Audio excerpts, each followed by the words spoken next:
What is going on YouTube? It is your boy MrBaboon back with a reaction video. This time we have Napoleon in Egypt, part 2, Battle of the Pyramids.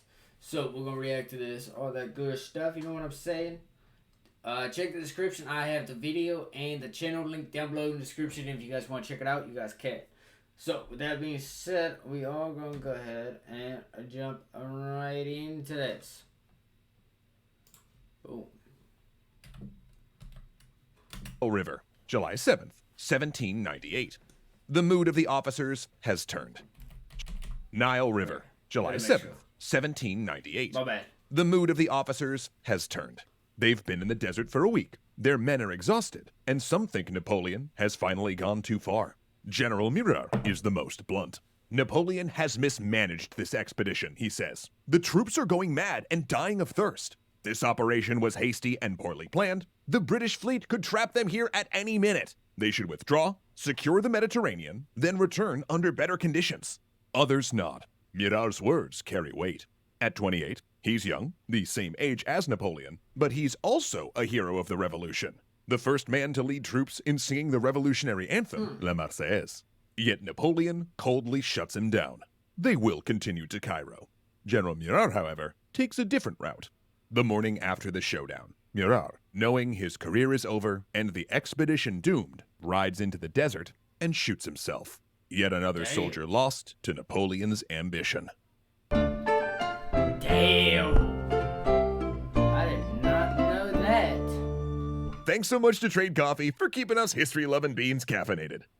1 week before, it's July 1st, and Napoleon's invasion of Egypt is so far a total success. He's crossed the Mediterranean, eluded the British fleet, and taken Alexandria. On the way, he'd even forced the Knights of Malta to capitulate, plundering their treasure to fund his campaign. But there is one little fly in the ointment, specifically a British fly by the name of Admiral Horatio Nelson. See, upon arriving in Alexandria, Napoleon found out exactly how close he'd been to getting caught by the British, as a Royal Navy vessel had been in Alexandria only 24 hours before the French arrived.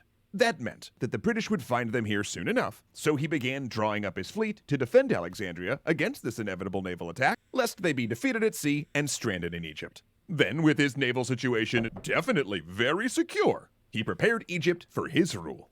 See, Napoleon knew that if he hoped to turn Egypt into a colony, he needed local support. That's why, when his men had looted the Vatican archives during the Italian campaign, they'd captured a very specific prize: the only Arabic language printing press in existence. Soon, he was churning out propaganda leaflets in French, Arabic, Turkish, and Greek. "People of Egypt," began one proclamation, "you will be told by our enemies that I have come to destroy your religion. Believe them not. Tell them that I am come to restore your rights, punish your usurpers, and raise the true worship of Mohammed." It was, pretty normal. She's different from the others. She's a witch. Normal opening for one of these. And to be honest, there are so many that we can't quote them all verbatim here. But here are some of the big points that Napoleon reiterated. 1. That the Mamluk sultans, a foreign minority, were the oppressors of Egypt. 2. That Napoleon had come to liberate the Egyptians and restore their natural rights. 3. That he was a friend to Islam, having defeated both the Pope and the Knights of Malta. 4. That no Egyptian had any reason to fear, unless they resisted, in which case they would 5. Be mercilessly slaughtered. These proclamations were weird. On one hand, Napoleon had correctly identified the political and ethnic fault lines between native Egyptians and the Mamelukes. The joint Mameluke rulers, Murad Bey and Ibrahim Bey, were deeply unpopular, and there was definitely room to pursue a divide-and-conquer strategy. But his attempts to claim the secular deism of the French Revolution was compatible with Islam just because they were both strictly monotheist were unconvincing at best. On top of that, these messages were also confusing. He used revolutionary buzzwords like liberty and natural rights that were unfamiliar to most Egyptians and had no Arabic equivalent, and the translations themselves were also just atrocious. Largely written by a French linguist, with help from Maltese translators who spoke an unusual Arabic dialect, they contained basic grammatical errors, with one message so garbled that it inadvertently claimed that the French were Muslims. With these messages, Napoleon aimed to get Egyptian religious leaders on his side, thinking that they would be key to holding Egypt once he defeated the Beys. However, his clumsy proclamations were instead mocked by the very Islamic scholars he so hoped to impress. Oh shit. Alexandrians, too, seemed to be against him. After the army fanned out to find accommodations, several soldiers turned up with their throats slit. On the edge of town, Bedouins also kidnapped several officers and held them for ransom, and in response, Napoleon sent his Afro-Caribbean general Thomas Alexandre Dumas to handle the negotiations for their return. But they couldn't lose time. They really needed to press on. With the threat of the British fleet at their backs, they must secure their position and seize Cairo immediately. The plan was for a naval flotilla to enter the Nile, while Napoleon's Army of the Orient marched inland across the desert before cutting east to seize river ports and meet the flotilla. Then all would move south along the river to Cairo. Good plan? Sure. Except, well, this was Egypt. In July. The French wore heavy wool uniforms, adorned with black leather and metal that heated quickly in the sun. They had no canteens or water wagons, and each carried a 40-pound pack plus a musket. Not to mention cavalrymen often had to carry their saddles, since Napoleon had incorrectly assumed that he could just acquire hundreds of horses in Egypt. The initial march inland took 3 days. Men collapsed and died from dehydration, and when they came across village wells, they lost all discipline and scrambled for water until it was drunk dry. And dozens of men, desperate from thirst, took their own lives. A dark joke circulated. Before attacking Alexandria, Napoleon had promised that each man would receive 6 acres of land after this campaign. Voila, they would say, gesturing at the barren desert, our 6 acres.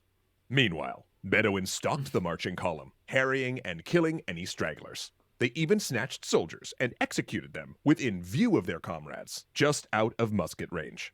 Even after reaching the Nile, things definitely got no better. Upon reaching it, soldiers crowed in victory and threw themselves into the waters, splashing and drinking, until crocodiles ambushed and dragged several into the river. Men who dumped rations to lighten their packs during the march died of exhaustion and hunger. A local disease broke out, blinding anyone infected. Most Egyptian villagers abandoned their homes ahead of the army, meaning they took all their food but the watermelons growing in their gardens, and if any remaining resisted them taking food, the French simply torched their village, which one could imagine prompted what happened next.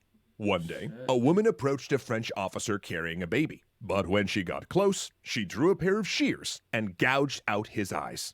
It was then that Napoleon's generals began to whisper about the expedition. Several officers, gathering in General Dumas' tent to sample watermelon, began to openly voice doubts about the mission. See, while these men had known that Napoleon was ambitious, they'd fought under him in Italy after all, they were now starting to realize a fundamental truth. Napoleon Bonaparte was willing to sacrifice anyone, to take any number of casualties for his own advancement. It was the attitude that would cause one of his commanders to later nickname him the 10,000 men a month general. The Army of the Orient had nearly had enough when they ran into the Mamluk forces, coming the other way. The result was a confused battle on both land and river, with Napoleon forming the army into squares to resist the Mamluk cavalry charges. Meanwhile, the Mamluk flotilla boarded and captured 3 French ships before a lucky shot exploded the enemy flagship's magazine and caused them to retreat. But the armies would meet again. July 20th, 1798, near Cairo. They will call it the Battle of the Pyramids. And though in later paintings these structures will loom over the action, in reality they are 9 miles distant, barely seen on the horizon. Ottoman and Mamluk cavalry bear down on the French. Trained from childhood in martial arts and horsemanship, each one is a consummate warrior. Their gilded armor gleams, and armed servants follow them to hand them appropriate weapons. The French are impressed, even awed by the sight. Still, they give no quarter. Fire! An officer yells, and cannons blast out canister shot, throwing cones of lead balls into the horsemen. How to get the most of Grammarly free. It's Kayla on behalf of Grammarly to tell you. French infantry arranged into giant squares, so their bayonets make a hedge of blades, jet smoke with each volley. Now, the Mamelukes are proud warriors. They seized power from Saladin's dynasty and even defeated the Mongols, but they have never seen modern artillery or anti-cavalry tactics.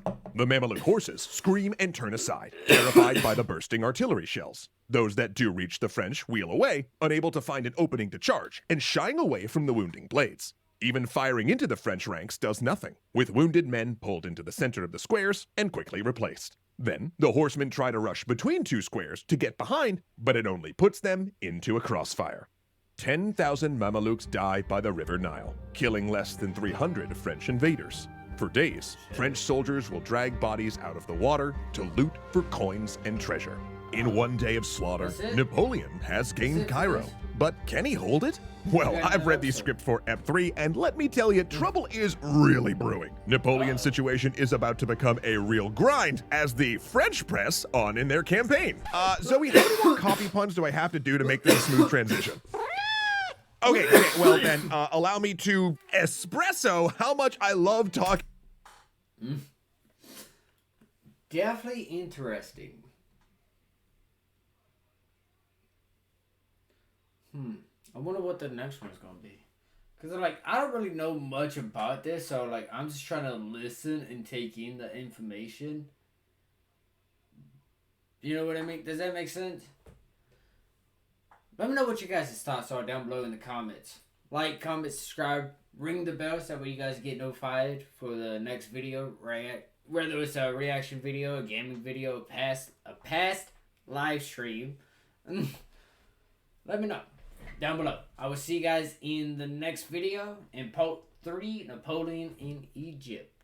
So, positivity is key, motivation is key, happiness is key. I'll see you guys in the next video. You guys stay safe, watch out for each other. I'll see you guys in the next one.